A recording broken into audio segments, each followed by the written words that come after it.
Hey people, what's up? How are you all? Right? I'm sure you all must be doing good and great, wonderful, right? मैंने मेरी पूरी beard निकाल दी है, beard क्यों निकाली? क्योंकि पसंद तो है मुझे बियर्ड, बट इसलिए निकाली क्योंकि सारे सलून बंद है। और अगर आप देखेंगे तो बाल भी बढ़ गए मेरे, और ये मेरी हेयर स्टाइल नहीं होती है, बट क्या करें, अभी लॉकडाउन है तो ठीक है। तो बोलने का तात्पर्य क्या था कि before we consider opt in और ऑप्ट आउट, आपको ये समझना है कि हम घर पर अभी क्यों बैठे हुए हैं और ये सभी चीज़ों के ऊपर चर्चाएं क्यों कर रहे हैं। क्योंकि बाहर खतरा है, बाहर कुछ प्रॉब्लम है जिसकी वजह से उन्होंने हमको घर पे लॉक कर दिया है। अब इस सिलसिले में कुछ बच्चे चाह रहे थे कि हम एग्ज़ाम्स दें, कुछ बच्चे चाह रहे थे कि हम एग्ज़ाम्स ना दें, हमारा सेंटर दूर है वगैरह वगैरह। इन सभी चीज़ों को मद्देनज़र रखते हुए आईसीएआई ने एक डिप्लोमेटिक और एक बहुत ही बैलेंस्ड नोटिफिकेशन निकाली, जिसके अंदर ये कहा गया कि अगर आप एग्ज़ाम्स देना चाहे तो एग्ज़ाम्स दीजिए, अगर आप एग्ज़ाम्स नहीं देना चाहते हो तो आप एग्ज़ाम से ऑप्ट आउट कर सकते हो, which was very balanced on the ICI front, and they gave a very good notification on that front.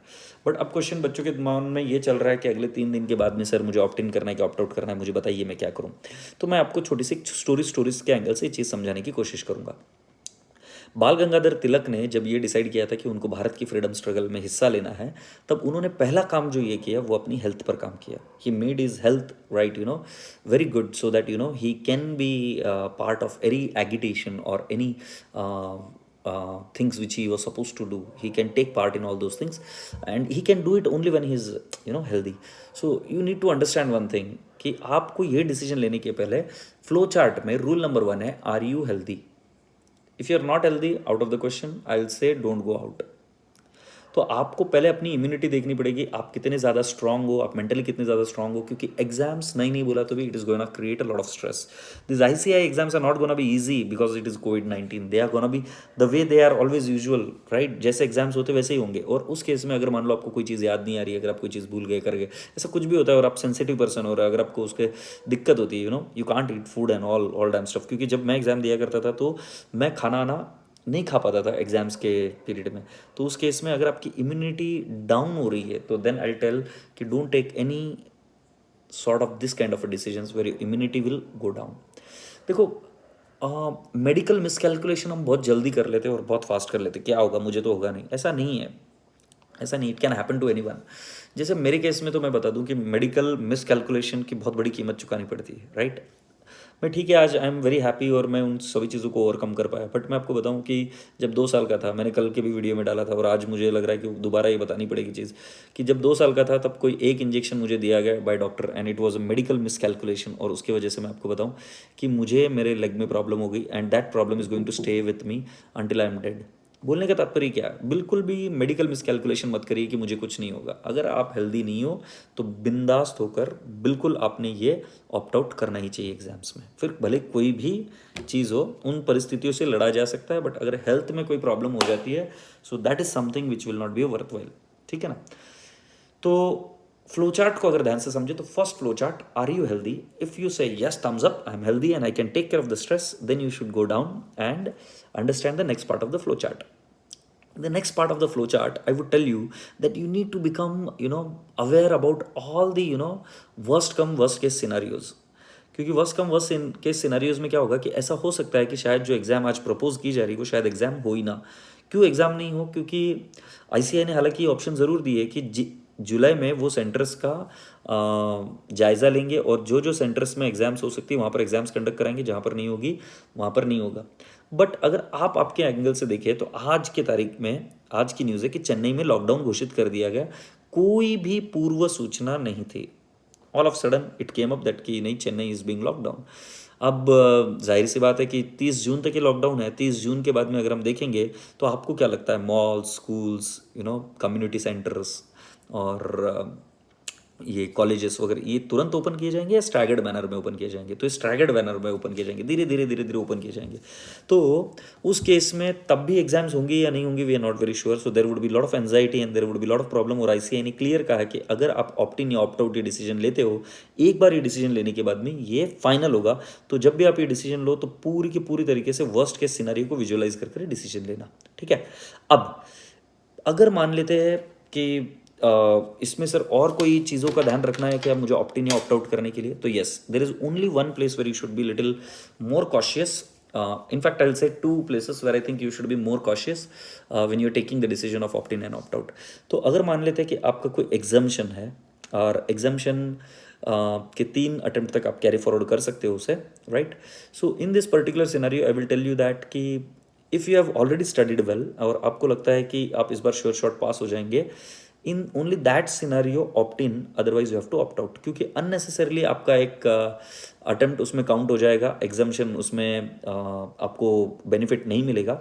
So in that case अगर आपकी पढ़ाई नहीं हुई अच्छी से, अगर आप कॉन्फिडेंट नहीं हो और अगर आपको लगता है कि आपको एंजाइटी खाएगी, तो 100% ऑप्ट आउट करिए. अगर आपका एग्जाम्शन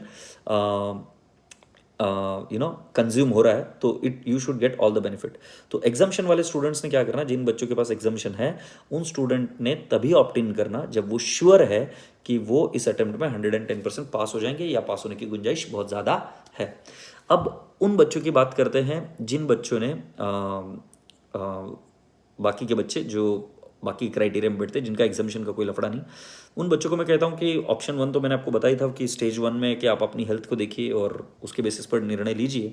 स्टेज 2 में अगर आप आते हो और आपको समझ में आता है कि नहीं सर मैं एग्ज़ाम्स देना चाहूँगा, तो उस केस में आपको कोई लॉस नहीं है. You should go for opt इन, क्योंकि सिंपल सी बात है, आप इतने दिनों से पढ़ रहे हो तो आपकी पढ़ाई अच्छे से हो गई है और एक अटेम्प्ट क्यों वेस्ट कर रहे हो आप इस अटेम्प्ट को दे सकते हो. अगर परिस्थिति अच्छी रहे तो जाके एग्ज़ाम दे देना.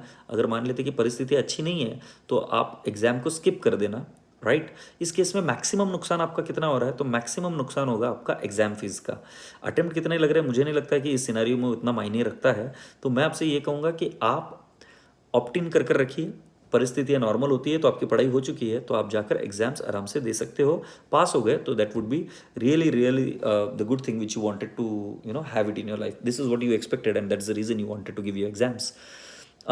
एक परिस्थिति को विजुअलाइज करते कि जो बच्चे ऐसे हैं जिनका एक ग्रुप क्लियर है और अभी एक ग्रुप क्लियर करना बाकी है, और उन्होंने इस बार जो एग्जाम दे रहे थे वो सिर्फ एक ग्रुप की दे रहे थे. देखो फॉर्म कितने ग्रुप का भरा था वो इंपॉर्टेंट नहीं है, बट अगर मान लेते हैं कि आपका एक ग्रुप का ही पढ़ाई हुआ है और एक ग्रुप का पढ़ाई बाकी है, तो मैं आपसे ये कहूँगा कि आप ऑप्ट इन सिलेक्ट करिए, बट पढ़ाई के पैटर्न में थोड़ा सा चेंज करिए कि आपको पढ़ाई शुरू कर देनी है ग्रुप सेकेंड ग्रुप की जिसकी आपकी पढ़ाई नहीं हुई है.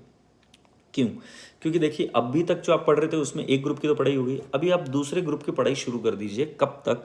Up to July first week, जब तक आईसीआई का नोटिफिकेशन नहीं आ जाता है. आईसीआई के नोटिफिकेशन में दो चीज़ें होगी. आईसीआई बोलेगी कि इन सेंटर्स में हम एग्जाम्स नहीं कंडक्ट करने वाले हैं, तो उस केस में आप ग्रुप 2 की पढ़ाई कंटिन्यू कर सकते हो अगर आप उस सेंटर्स में रहते हो, राइट. तो उसकी पढ़ाई आप कंटिन्यू करते रहिए ग्रुप 2 की. तो इस केस में क्या हो जाएगा कि आप नवंबर में दोनों ही ग्रुप के एग्जाम्स दे पाएंगे, क्योंकि एक ग्रुप की आपकी पढ़ाई ऑलरेडी हो रखी है और एक ग्रुप की पढ़ाई आपने शुरू कर दी. बट मान लेते हैं कि अब एक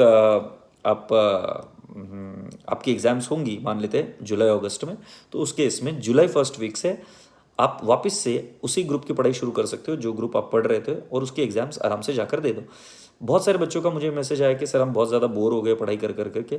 तो इस केस में जब आप जो सेकंड ग्रुप आपका जो बचा हुआ ग्रुप है उसकी अगर आप पढ़ाई शुरू कर देंगे अभी इमीडिएटली, तो आपको वो रिलेवेंट ब्रेक भी मिल जाएगा और थोड़ा सा पीस ऑफ माइंड भी मिलेगा, राइट. तो आपकी पढ़ाई कंप्लीट हो जाएगी और चीज़ें चेंज होती है तो अच्छा लगता है, राइट. सो दैट्स इट कि थोड़ा सा पढ़ाई के पैटर्न में चेंज करना पड़ेगा अगर आप ऑप्ट इन करते हो और अगर आप सिंगल ग्रुप दे रहे हो. This is what I believe कि you should start studying with your second group also, right. So to summarize the whole thing one more time, I would tell you that the first and foremost thing which has to be considered here is your health. आप इस चीज़ को consider करके मत चलना कि भाई government कह रही है कि नहीं अब हमको सारी चीज़ें ओपन अप करनी है.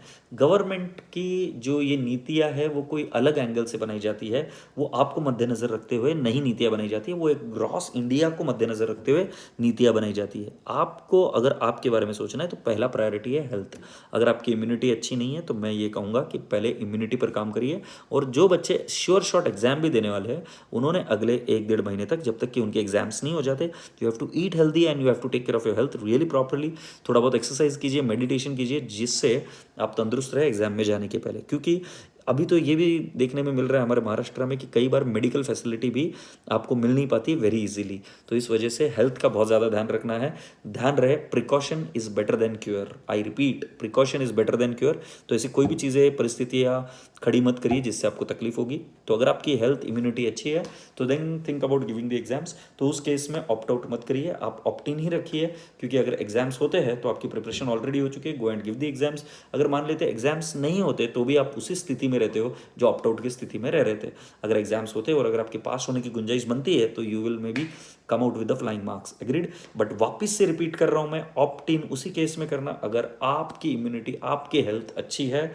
If you don't fall sick very frequently और easily, in that case only go for opt in. Opt in में कोई नुकसान नहीं है कि मैक्सिमम क्या होगा, आप डिसाइड करोगे कि आगे चलकर भी कि मुझे एग्जाम्स नहीं देनी है, मत दो ना यार। तो उस केस में आपका मैक्सिमम नुकसान क्या, एग्जाम फीस का, और एग्जाम फीस इतनी कोई हैवी नहीं है, तो that you can definitely bear it. But अगर आपकी तबीयत ठीक नहीं रहती है तो डेफिनेटली आपको ऑप्ट आउट करना चाहिए। Is that okay?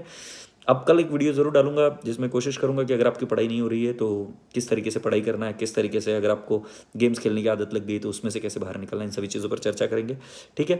So I hope इस वीडियो के माध्यम से मैंने आपको ये चीज़ें क्लियर की कि समराइज लास्ट क्विक समरी, ठीक है। 3 पॉइंट्स, हेल्थ अच्छी है, you can go for opt in.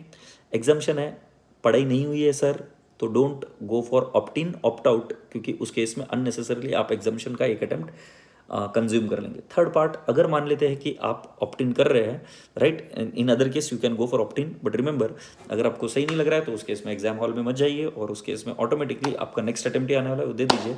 But अगर आप सिर्फ एक सिंगल ग्रुप पढ़ रहे थे तो दूसरे ग्रुप की भी पढ़ाई शुरू करिए, इससे आपको एक रिक्वायर्ड ब्रेक मिलेगा और आपका थोड़ा सा ध्यान दूसरी तरफ भी जाएगा और आपकी पढ़ाई आसानी से हो पाएगी। Is that okay? So that's it for today. Alright, so God bless you all, bye bye, take care.